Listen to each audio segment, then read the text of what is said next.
Okay, so sorry my video cut off there. It cut me off at 10 minutes and now I have to do another video. But as I was saying that I have different sections here and I tried to include different sections.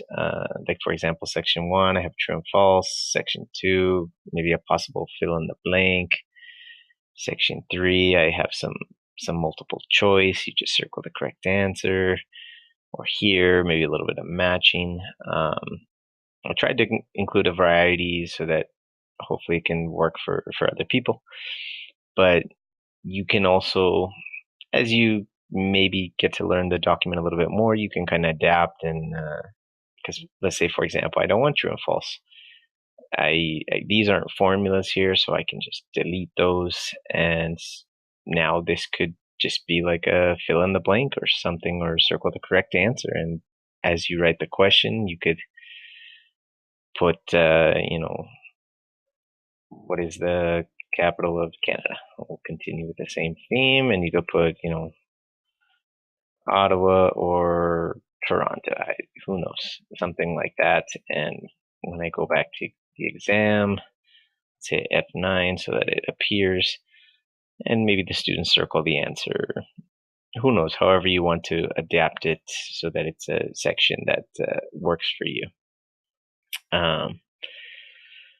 But let's go to maybe section 3, for example, because that one's kind of a little bit different than other sections. So here I have multiple choice. I have A, B, C, and D.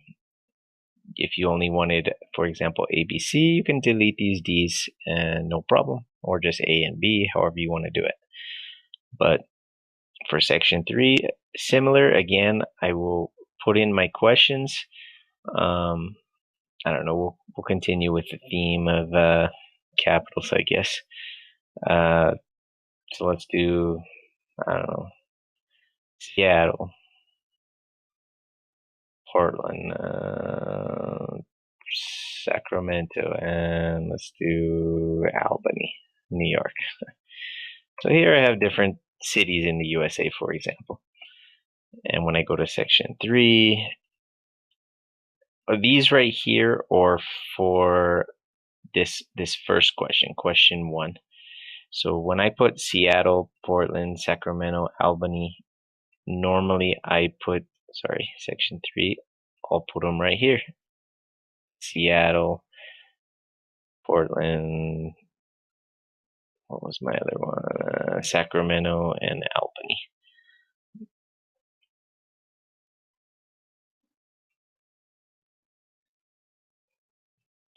So as I'm thinking of this right now, not all of these are the capitals. But this is actually Olympia, Washington. But for example, for Seattle here, I might put what is the capital of Washington, which is actually Olympia. Go back and just change it so that this works a little bit better. When I randomize it here, eventually I'm going to get my question, what is the capital of Washington? They would circle Olympia. As I hit F9, I'm going to get question 2. I'll have a question where the answer would be Portland, and they would circle Portland. Hit F9, question 4, which would be the answer of Albany. And so you would basically just have a question and an answer for each of these. But again, if you only wanted A, B, and C, I could delete the Albany, delete the question and the Albany, and now I have only these 3 options. And I would delete Albany, and now I have just 3 if you wanted to make it a little bit easier. So this is how the multiple choice section would work. I would say it'd be a little bit more difficult to add more questions because there's not necessarily the space to add like a E. And as I mentioned, you don't really want to adjust the columns. So I would say that A, B, C, and D is kind of the maximum. And I know the space is a little bit more between C and D than it is with B and C, but a lot of that stems with just how I did the columns up here at the top.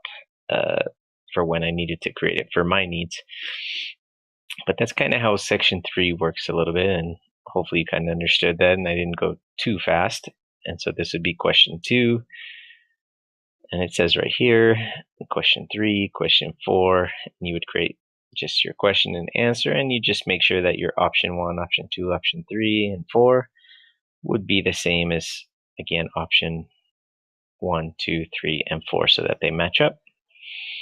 Question or section 4, I designated it to like a matching section where you would basically just have 6 questions. You couldn't really put any more. You could make less if you needed to, but I have 6 where you put the question and the answer. And again, just make sure that the answers also match up to what these are. And I know there's not a lot of space with these, so if you were to write, a word here in B, New York, I don't know what you're doing here. If that were to be bigger, like a much longer answer, then it may not work for this section, unless maybe you deleted one of these to make it only 5 instead of 6 options. But maybe you can make that work for you. And again, maybe you can delete a section and kind of adjust the width or the height of the rows, and so that this could be a little bit bigger, make it work for you. And again, these, you have your formula here. You should never have to mess with the formulas. All you'll have to do is put in the questions and the answers. You might have to adjust these yellow parts like I mentioned, but only just this side. This part you shouldn't ever have to mess with, and so it should hopefully work out for you. Again, all of these, like I mentioned with the true and false, I just deleted the true and false, and you can kind of adapt it to how you want. I think these other ones, very similar here. Fill in the blank. I have this little spot where they can put the answers here. But if I needed to, I can delete these if I needed more space for my questions. And, they just circle the correct answer, depending on what type of questions you want. Again, here, maybe circle true and false. So you can kind of adapt it. The way I originally created it, I also had a writing section. And so, for example, this is section 8. I'll go to section 8. And you can have a writing topic. I don't know what is.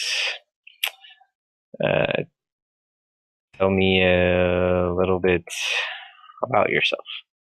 That's kind of an open-ended question, and you could put, describe your happiest moment in your life. I don't know. All these different open-ended questions that students have to answer or write about. And here, I'll just hit F9 so that one of those appears.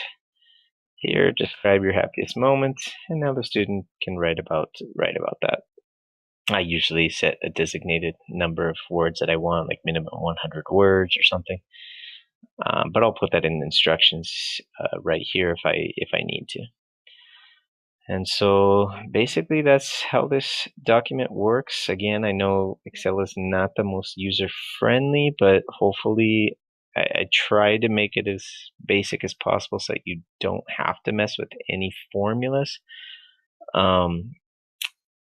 You can sometimes move the formulas. Let's say, I don't know, you needed to somehow just move this over here. You can move it. Well, actually, this is a merge cell. But if I unmerge that, and then let's say I needed to just move this one over to have put a little blank space here, they write the answer here. You can kind of adapt it to how you want. What I was mentioning, a blank space, I could, something like this here where they have to write the answer in. You can kind of make it work to your needs. So hopefully this video will help you, and please, if you have any questions, feel free to message me or make a comment, and I'll do my best to answer any questions you have. Thank you for watching, and hope this helps.